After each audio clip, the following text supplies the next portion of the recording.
Hello and welcome to AMGC's webinar series, 7 Steps Across the Manufacturing Value Chain. Today is Step 6, the value of sales. Tyson Bowen is hosting the event today, and I'll now pass over to you, Tyson.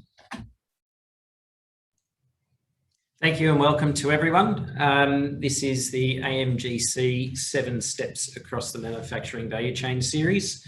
This is Step 6. Sales. You'll note that Michael Sharp is listed as the AMGC representative for today. Unfortunately, he sends his apologies as he's tending to a family emergency. So in that case, you'll have me being joined by Christelle Damins, Managing Director of Exportia, and Charlie Eelbach, Head of Eelbach Heavy Machinery and Eelbach Cranes. So I might start off with a bit of housekeeping first.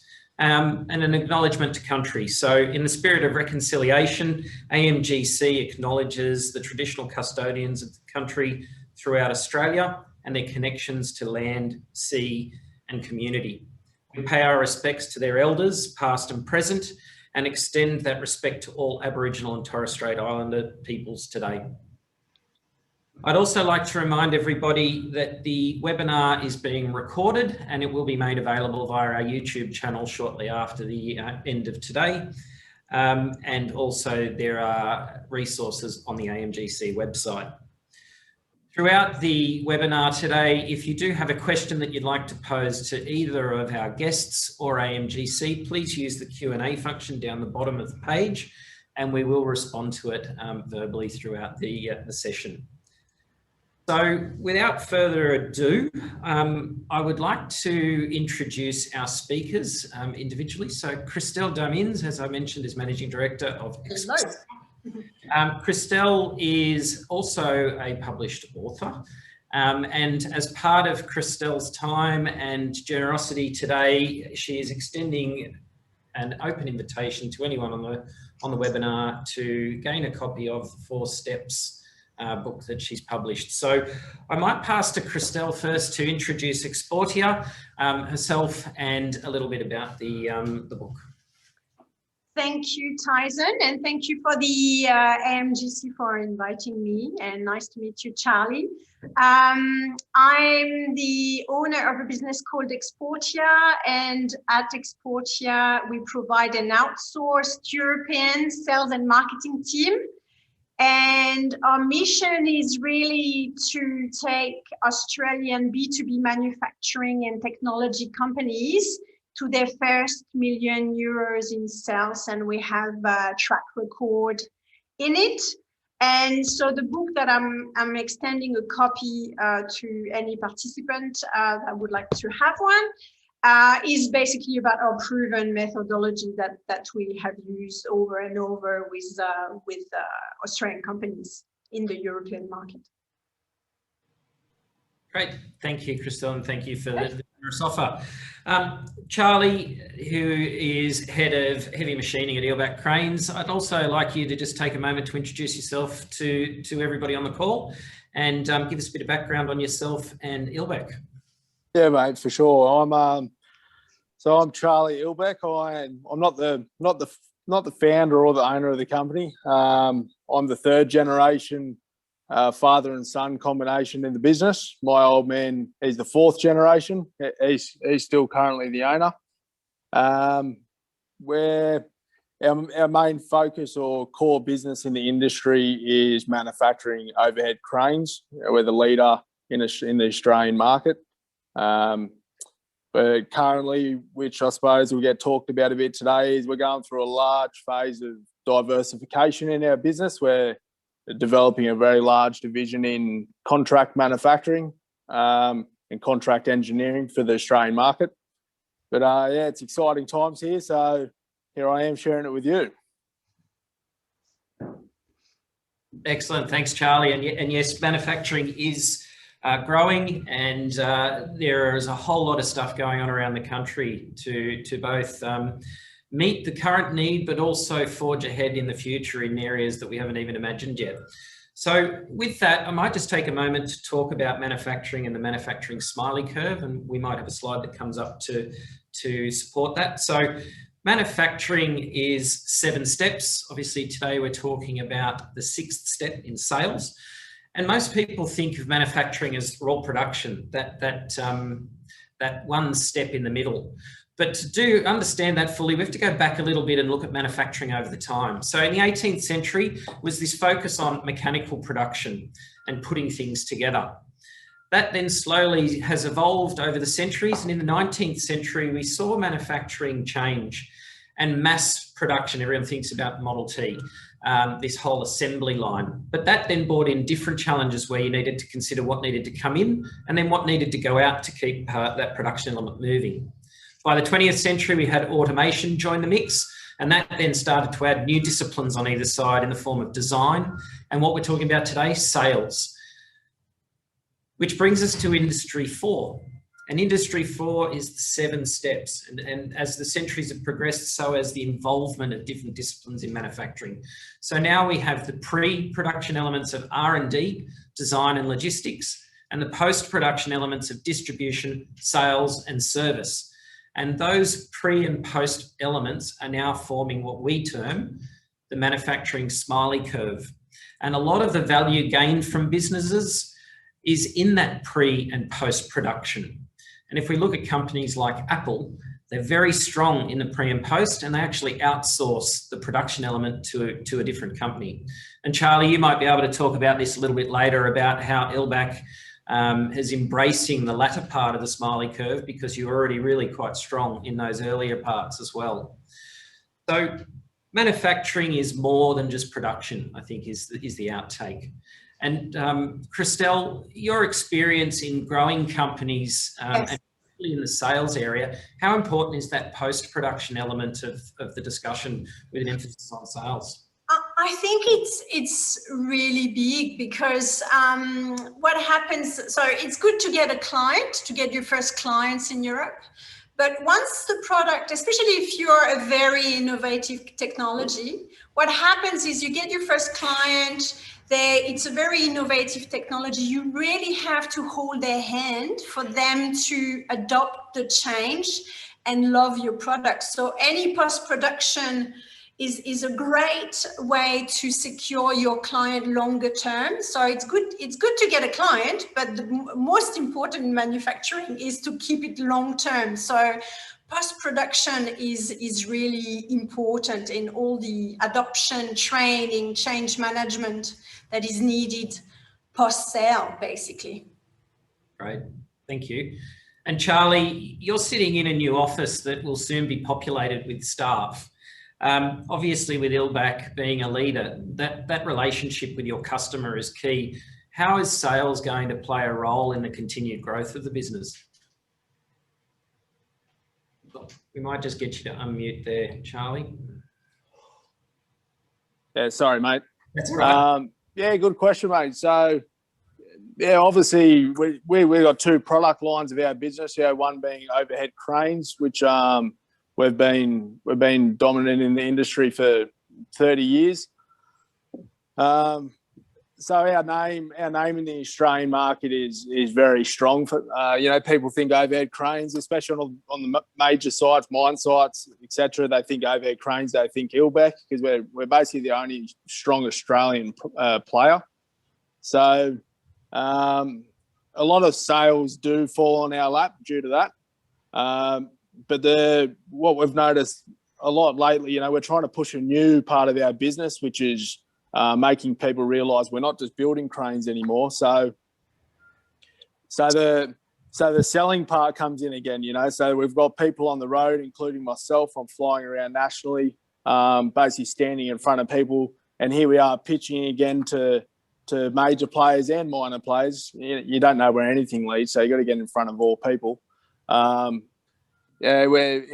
trying to make people realise we're not just selling cranes. So we've got this complete new sales approach, which we're trying to do a backflip on our name, really, which is quite bizarre. But yeah, there's a huge importance of being able to convince someone to buy something off you, but also deliver something. And then once you deliver, you're going to get continued sales. So there's 2 parts to the whole process. Yeah, absolutely understand. So reputation is one of the big things, and I think sales in its own is an important term, but when you hear about sales, you think sales, marketing, communications, PR, and brand. So the Eelbak brand would open a lot of doors for you. So that brand power, that advertising and marketing is important.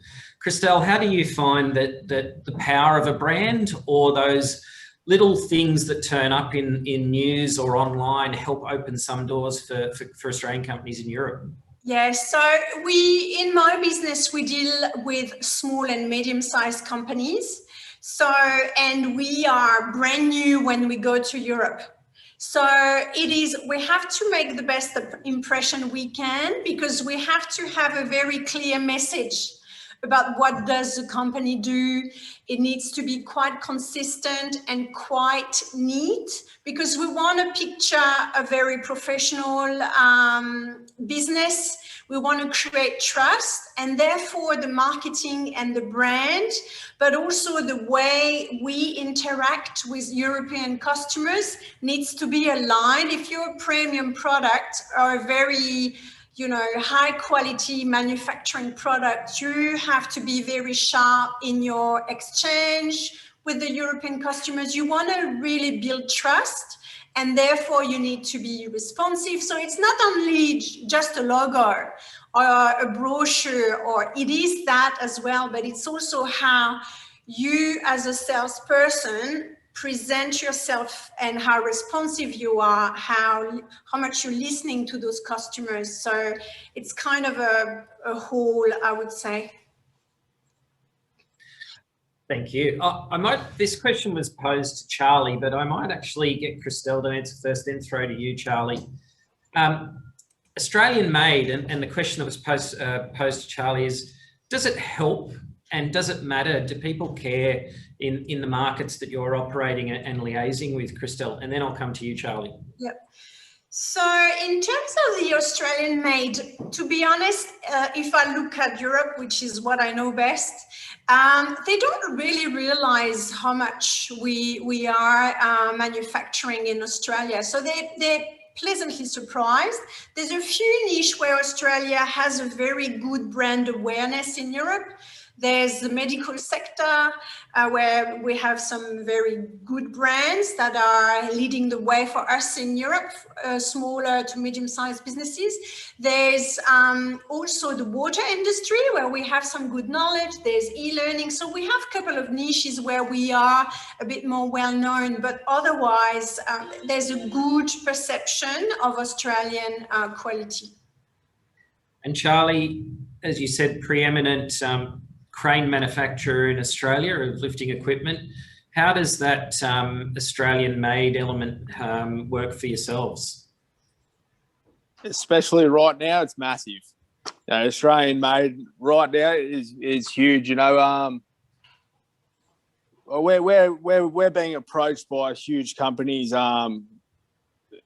multinational companies and government bodies, and we're offering huge crane packages, but we're offering our Australian-made crane with all of its imported German components as one option, but then we're also offering as a second option an Australian-made crane where all of the components are designed and manufactured by ourselves in Australia, or we're buying off Australian subsidies. So you're looking at a 60% versus a 95% Australian content item. And the cost difference is there as well, but we're talking big dollars, but the customers are taking it up. So especially right now, they are taking up the Australian-made option. That is, so especially right now, the importance is in the manufacturing industry, especially the importance of producing Australian-made product is huge, and it's a huge selling point. A lot of the people we're competing with on major contracts are European companies importing into Australia, and some of them manufacturing in Asia. And here we are, we're on the ground on the coalface offering an Australian product, which is it's often dearer, and that's not often playing a part in it anymore. People want an Australian product. They've got faith in Australian product. You're talking about brand and faith in branding before. people trust our brand because we are here on the ground manufacturing here. People can walk into our shops, look, we're using blue scope plate. We're actually boxing cranes up and welding them in Australia, which is a bit of a rarity these days. So, the importance of having faith in a brand which is building in Australia and gaining momentum there is huge, and also offering and making people aware that you are on the ground here building. With Australian products, we're not hypocrites. We're buying all of our steel here in Australia and supporting other Australian businesses. So I can't emphasise on it enough. And with building this new division, a lot of that's based around the need for Australian manufacturing. Yep. And Charlie, sorry, Christelle, you look like you're going to add something there. Yeah, so I have to say, in the last 12 months, we've even pushed that message harder to international buyers, because Australia is really seen as we're pushing the reliable alternative to Chinese manufacturing, and that's a reliability. We know there has been a lot of supply chain issues and so on coming, and a lot of Europeans have traditionally bought a lot from Asia. So we coming in conveying a message of we are a reliable trading partner. We are here long term, and we can supply you you can trust us. We can really deliver, and that has been working really well too. The Europeans are listening to that. So what I'm hearing from both of you is that value over cost equation really is starting to become less of a barrier, where Australian suppliers are seen, or manufacturers are seen, as reliable, trusted, quality materials. So that brand Australia, but also the products you make are standing up and saying, well, yes, we may cost a little more, but here's what you're getting for your investment. Would that be a fair assumption, Charlie, given that the things that people purchase from you aren't a $20 item? Yeah, I couldn't agree with you more. No, people want something they can rely on. Yeah, and we're in the lifting industry, so it's a high risk business. But we're seeing support from companies which haven't shown support before, that now they want to make here. So the COVID issues brought massive strength to the Australian market. There's steel values between bringing in from China and Australia are becoming somewhat equal. It couldn't be a better time to be an Australian manufacturer. Excellent. Great to hear. So, Christelle, I might move to the process of sales. What are some of the really good case studies that you've seen of companies approaching you moving into Europe? And then contrast that with what are some of the things that a lot of companies could do better, or some could do better? Yes, so maybe I'll just use one example of a company I've worked for the last few years. Almost 8 years. So it's an Australian company that is manufacturing a safety device, and we have worked with them for the last 8 years. And when they came to us, they had tried different things in the European market in different countries, but they didn't really get any traction.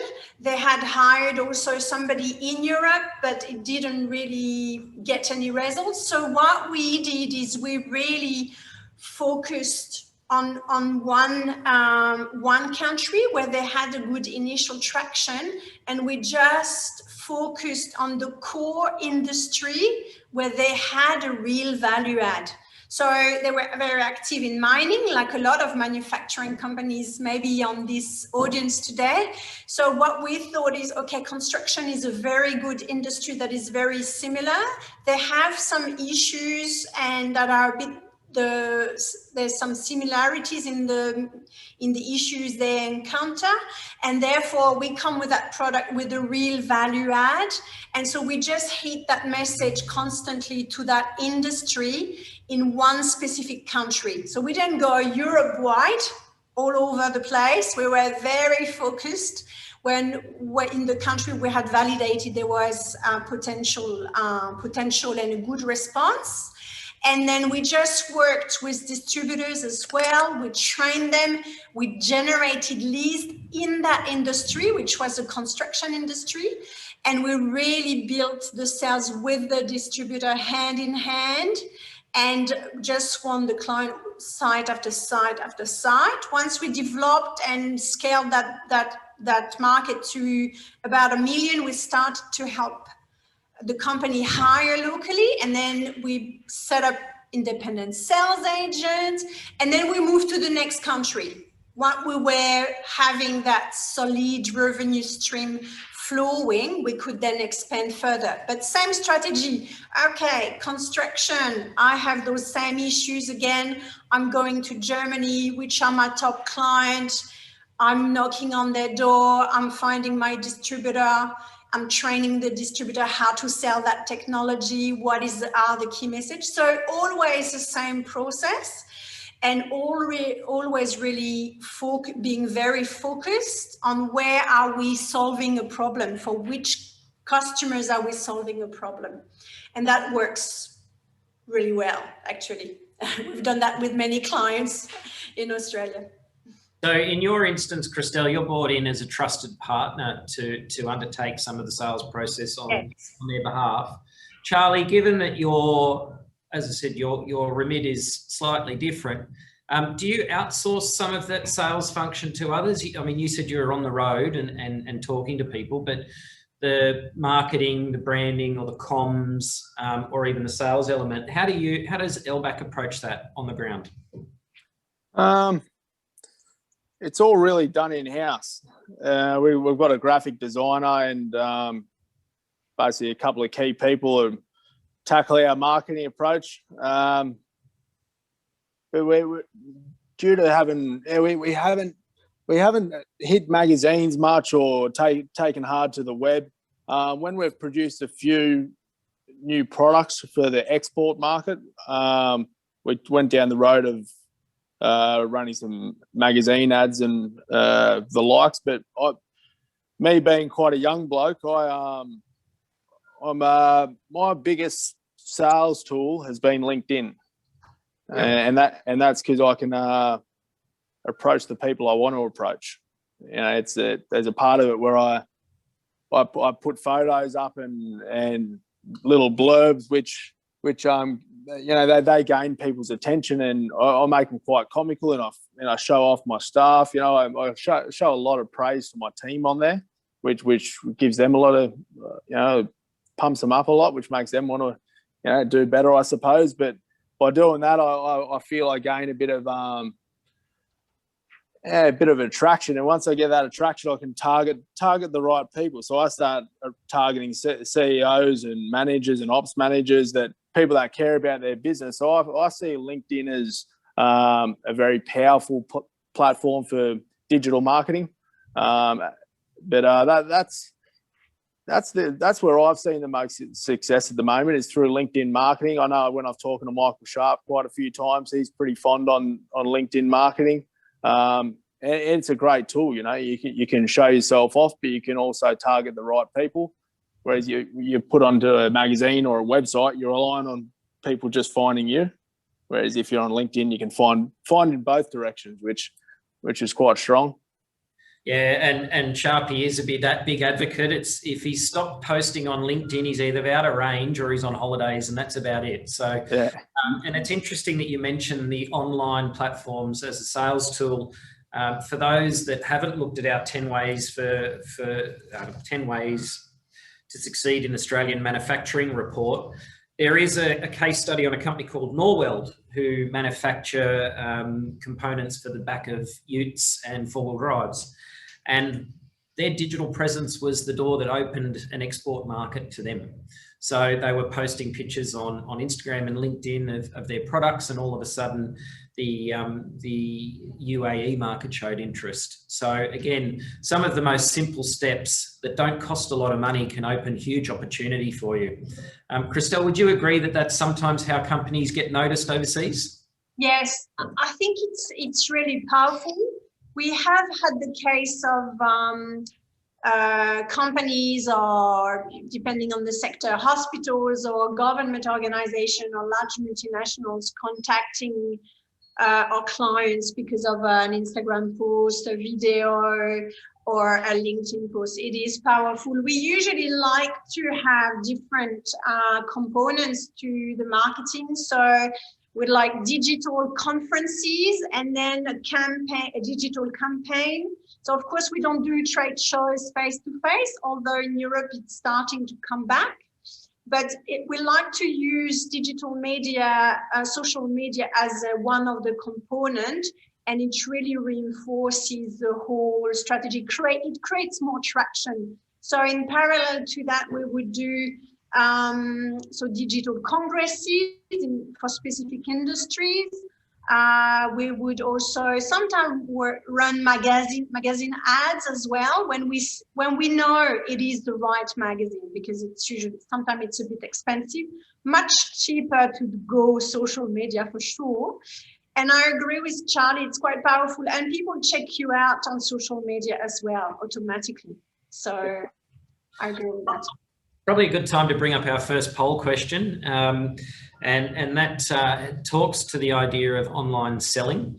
While the poll question comes up, and we'll just take a few minutes for people to answer there, are you selling your products online? Yes or no? And probably after the conversation we've just had, we might see a bit of a potential change in people's heart and embracing that digital technology as a sales tool. But Charlie, how do you go about recruiting people to help you in the sales function? You know, you're in a very specialist field. You're talking to people that have a very specific need. Do you have other people that go out to site and visit? And how did you arrive at the point that they were the right people for the job? That's a tough question, mate. So, yeah, the selling that I'm doing is very different to what the selling of the rest of the business is doing. Like I was mentioning before, you know, the selling that the rest of the business is doing, yeah, we've got a couple of people on the road door knocking, dropping off brochures and sliding them under doors, etc. That's for our cranes and getting the market out there for cranes. What I'm trying to approach is a much broader audience, which is general engineering and manufacturing across Australia and all of our neighbouring countries, which we can export to. So I don't want to be biased here, but I think being young is given me a pretty good approach, because you know I've seen how many people are on the internet, how many people are on LinkedIn and Instagram and all those platforms, and not many of them. I don't sit down and read magazines myself. You know, I know some people do, but I've seen how strong that is, and also what I also keep in mind what I like to see. You know, when I'm flicking through or get hundreds of LinkedIn messages a day, if I get a text this long on LinkedIn, I don't really want to read it. You know, I'm reading it in my own time at home. I don't want to read a blurb this long, so you know, I'm flinging up photos with a smiling tradesman in front of the job that he's proud of, going, "Good on you, mate. We're so proud of you. Good job, Jake." So I'm trying to find people and salesmen that have that same approach, that have that modernised approach where they're hungry to chase the market with an enthusiastic approach. I think lacking in enthusiasm's dying. You know, I think you've got to be passionate. And people got to see that you're passionate when you're advertising. I think it's huge. Like if you flick through my LinkedIn page, it's just full of excitement, and that's because I'm excited. So I'm trying to find salesmen and salesmen who want to do that as well. It's not easy to find, that's for sure. I got the business behind my name, so that's where a lot of that comes from. But you know, I've just put on a young guy. He was 28 and trying to get off the tools. And he wanted to get on the road. So and he's out there doing a great job. And so I went for a beer with him and made sure he's on my level. And he's got that young mindset. He's posting on the net. He's approaching directors of companies who make whatever he wants to make. He's approaching them. You know, so I think finding people is very difficult. I use LinkedIn to advertise for people because I've got quite a number of people following me. But finding the right people is very difficult, but it's worth the chase. You know, if you can find the right person that has the same business morals and business attitude as you, it's going to be huge for you. Obviously, it's personalised for every business on what kind of people you need, but it's up to yourself on what you need, really. But so knowing your audience and having that enthusiasm is key. But you know, from what you're saying, Charlie, that direct approach for you is good because it speaks to the market you're operating in. Christelle, knowing your audience is crucial. So entering into a new market, let alone a new country, you need to take in cultural aspects as well. So are there any real key differences between Australia and Europe? I mean, turning up and sliding a flyer under a CEO's door probably wouldn't go down very well in some European countries, but here it works. So could you expand on that for us? Yes, so when I actually started my business in Australia, I thought I was gonna have a huge success. I couldn't believe how quickly I got my meetings. I was like, unbelievable. I just call and I get to talk to people. And in Australia, so people give you a fair go and open the door very quickly. In Europe, you really have to knock on their door again and again, be quite persistent before they give you trust. They trust you and they actually are going to buy. You need to show up on the long term. You need to show them that you're here for the long term. If you just showing up once or twice, it's just not enough. They need to trust you. So that's a key thing for Europe. Some of the European market, in some of them, it's very hard to recruit. So you have to actually poach people, and so you need to be kind of being able as an Australian business to show that you have a market, you already have customers, for people that are already in a sales position in Europe to switch to you. So some of the mistake I can see sometimes is Australian companies going and say, okay, to sell, we need to hire first and then start to sell. It's usually really hard because you're not gonna get the right talents if you initially, because the people that are looking for jobs are probably not the best ones. All the good ones, they have a sales job at the moment, and you're gonna have to give them enough motivation and demonstrate that you have a good case, you have a growing market, you have credentials in that market. So you really have to work their appetite. Maybe I could mention for small and medium-sized business, there are some, of course, for us at Exportia, we are an outsourced European sales team, but what we do as well to accelerate the sales for our customers, we look at independent sales agents that are paid on a commission basis. So that business model and sales model is quite common in Europe. So that's something that is good to know as well. Great. And Christelle and Charlie, it looks like there's some opportunity for some people to look at online as a sales avenue. The result came in and 55% had said that they weren't looking at online as an option. So I think that there's some encouragement needed there and opportunities for people to look into it. That as a technology platform is great, but I'll throw this to both of you, and it's a question from the viewers. How much do you believe that your business prospects or customers gain trust during that sales process, knowing that you're Industry 4 ready, so that you've adopted technology in the process, be it through a modern ERP software, IoT connectivity, or adopting smart factory principles? Might start with you, Charlie. You know, 4th generation business. Technology has changed. The idea of lifting materials hasn't, but I'm sure that there's been a whole of a lot of innovation that's helped get business across the line. You're just on mute again, Charlie. Yeah, sorry, mate. Can you hear me all right now? All good. Yeah, I had to relocate and then in my car now. My phone almost died. So No problem. I'm on a construction site at the moment, so yeah, definitely.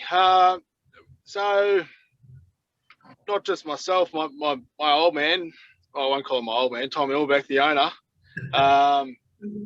he's a more of a mature age.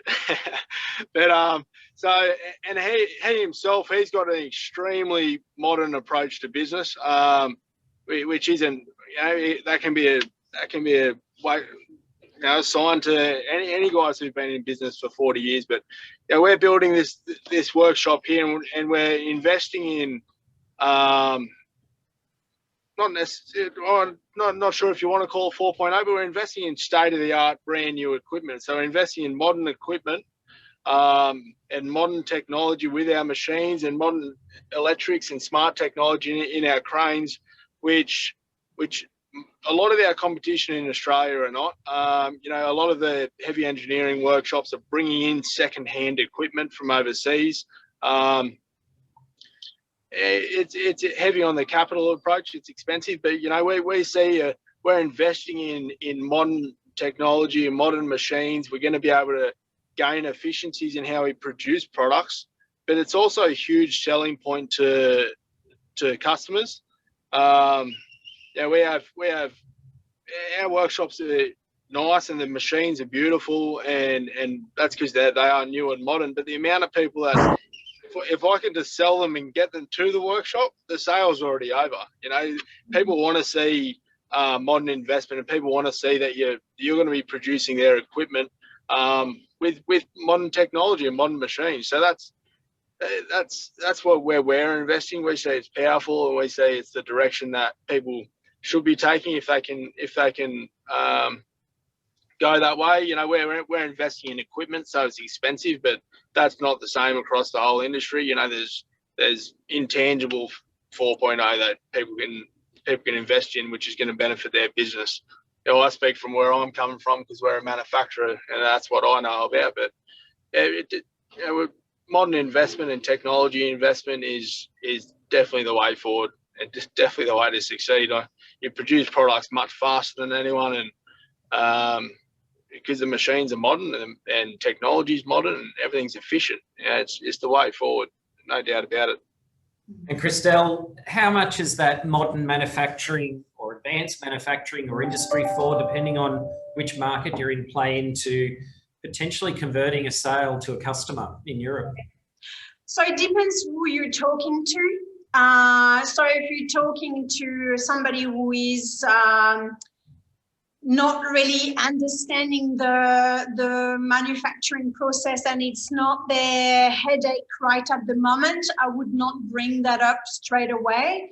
There's always in sales, you can show, or you can build credibility with your manufacturing facility, your compliance, your equipment. You can show that you are a reliable business because you invest. And that works very well with the buyer of a large corporation that would have to make sure that you are a reliable player, that you'll be there in 10 years if they buy from you, and that you won't disappear. So that's the type of things for very large European corporates that are buying from you a piece of equipment. They will want to see that. How much do you invest in R&D? How much do you invest in equipment? Are your equipment not obsolete? And all of that, of course. If you are talking to other parts of that same European corporate, if you're talking to quality or if you're talking to marketing, they might not care. It's more about so what? So what? You have that manufacturing, what does that bring? How do you solve my problem today? So you have to see how you can actually use that and demonstrate it as an added value for your customer. Yep. Great.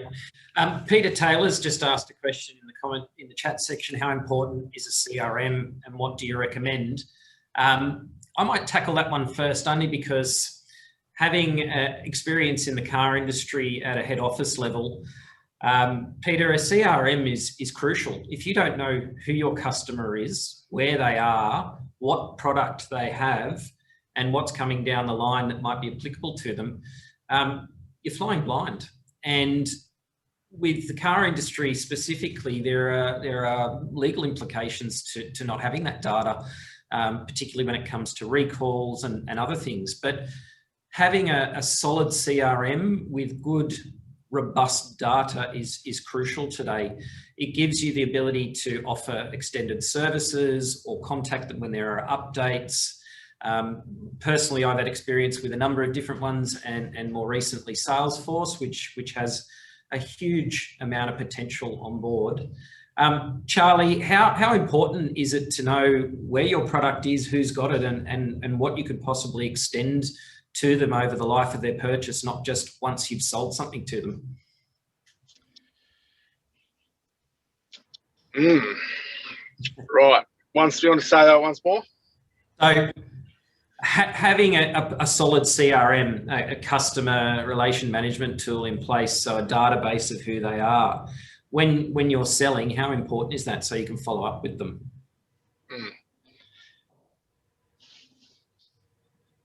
Oh, we've got such a, that's, I don't know what to say about that one. Data is king. Say, mate? I said, it's a modern conundrum because data is king.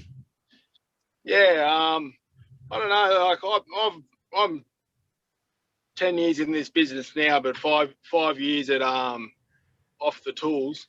So I'm seeing a lot of the new sales of the business. Knowing who we're selling to it's a very broad market, and luckily the lifting industry, if one market is booming, whether it's civil industry or it's mining or whatever it may be, if there's something booming, there's lifting involved. So we've been lucky to have such a broad market base. Knowing that market is I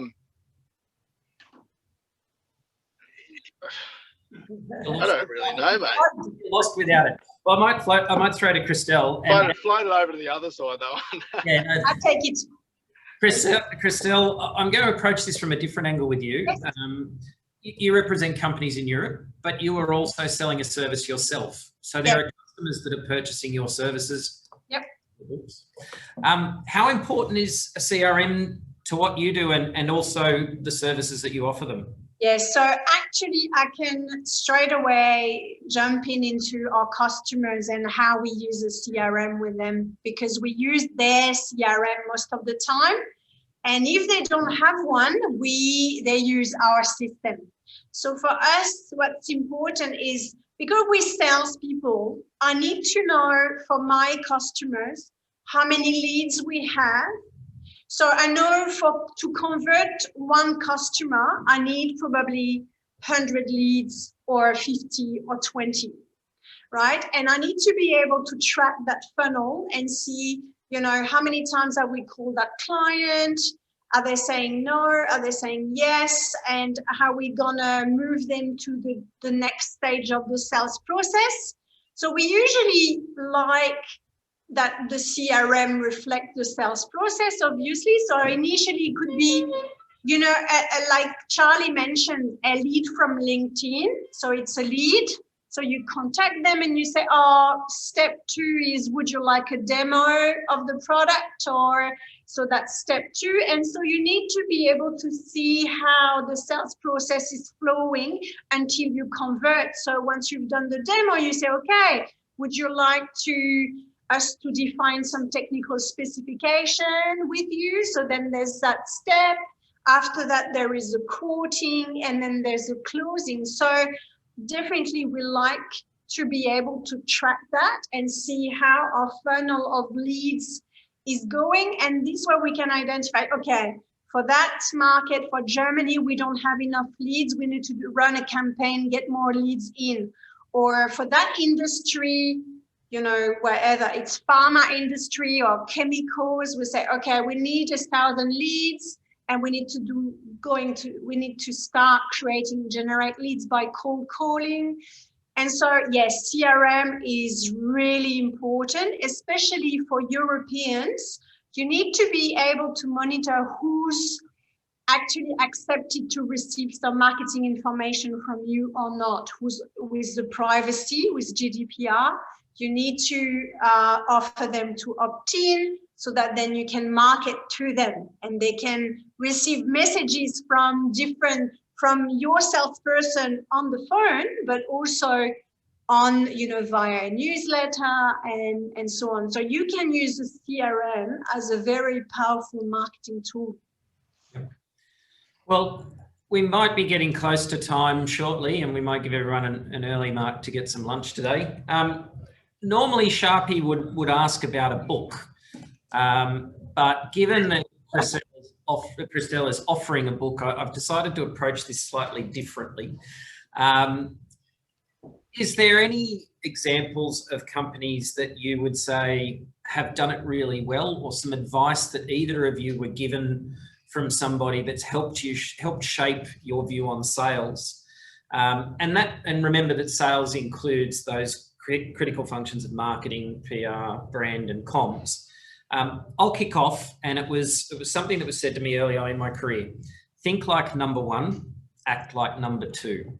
So present yourself as your best competitor would, but always be hungry to do more and do better. So, and that was in the way that you presented the brand. As a comms professional, I always look at companies who have these amazing products, and they go out and take a photo with their phone and present that as their public face. You get one chance to make a first impression. So for me, being like number one, but acting like number two has always driven how I approach it. Christelle? Well, for me, I've always been in sales. I just do sales for the last 20 years. But I think the most critical advice and training. So I used to work for IBM as a sales rep for them with large corporates. And we went through as young hires, it was a long time ago, as young hires, we went through an enterprise selling sales school, and the main teaching of that sales school was find your customer pain. So what keeps them awake at night, what's their problem, and how are you going to help them solve it? So for me, that's really, if you understand that, you understand everything about sales, really. Excellent. And Charlie, given that it's very one-on-one sales driven at the present and growing into a new market, for you, what's an approach that's worked, or what's some advice that you were given early on about approaching customers and I suppose the sales process? You're on mute again, mate. Sorry, mate. No problem. Yeah, for me, I'm not technically a salesman. I'm running a workshop, and so are my two. I suppose my two leaders in my business life, and they both take polar opposite approaches to selling things. So I suppose I've picked up the best of both of them. One's our East Coast ops manager, and he's a lovely, comical guy. He knows a lot about his product, and he just tells me, just make them like you. If they like you, they're going to buy off you. But there's only so long I see that can last. You can make someone like you and sell the first product, but backing up and selling the second product is another thing. And then my CEO, my old man, he builds the best product. He builds the best product line for cranes in Australia, undoubtedly, and he's always believed to build the best product, and once you deliver that product, you're going to keep on buying it. So I've taken a combination of both of those guys, and one, you can see it on LinkedIn. I'm trying to make people like us and like our business by praising our people, and I've got a great happy team, and that sells itself. So that's gaining attraction to our business, and if I can get in front of people and I can be a personable bloke and make them like me, and just be their mate, maybe take them for a beer or bribe them on the side, who knows, but shouldn't say that on the internet. But make someone your mate, but convince them and actually deliver a good quality product. You're going to do it for a bloody long time.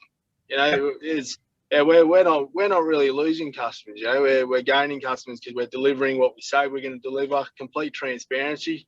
You don't want to, if you're transparent, deliver a good product. As far as I can see, you're gonna keep delivering for a long time. Brilliant. Yep, that genuine connection and relationship will always stand the test of time. We might throw up our last poll question before we wrap up for today. So the final poll question is, are you looking to export into Europe for the next 12 to 18 months? We might get everyone to just answer that quickly. And whilst that's being answered, one question just popped up in the chat area. What's the best source of lead generation, Christelle, in your vast experience? Yes, so we do a lot of lead generation just by targeting a specific industry where we know that our Australian client has good credentials. So it can be a customer in Australia that loves your product, and you really know you have good value to that industry. We just map out that industry and the top 50 companies in a specific country, and then we just do cold calling. And the good old cold calling works really well with us. In parallel, some of our customers with their social media teams have also done a lot of campaigns online to drive leads through social media, so Facebook campaigns. So what we've done during COVID, because the sales team couldn't travel that much, we've done a lot of video in different languages and for the Facebook campaigns, and say, hi, my name is Australian company X, and this is the product, and would you like to have a demo? And so they would do a Facebook campaign in that specific country, very targeted. So we also had some good success with that. I like congresses and trade shows really much, so to hit the right industry, the right target, and prepare it really well is the key to good lead generation. Preparing the congress, approaching people that have registered, and preparing well is great. But I'm a big fan of shows and congresses. Great. Well, another way to start in response to this question is, yes, some have started the process, about 30%. Those that aren't sure, I highly recommend that you get in touch, and maybe we start with a book from Christelle to get you to understand the market. And for those that haven't, maybe it's a good read as well. We might bring up our final slide and bring today to a close. I'd like to thank you both for your time. And just to recap, we have covered off the 6th step in the 7 steps of the manufacturing value chain. The 6th step of sales in the Smiley curve. It's about selling your product to your customer. It's also recognising that the sales process has evolved, and it is more than just sales, it's marketing, PR and comms. And as Charlie has well and truly enabled us to the genuine approach, it is personalised for some products. You're dealing with large investments here, so you really need to understand your customer, but also understand who you're buying from. And when manufacturers collaborate with sales companies such as Christelle's, there is a success. You can tap into a knowledge base about a different market that you've never approached.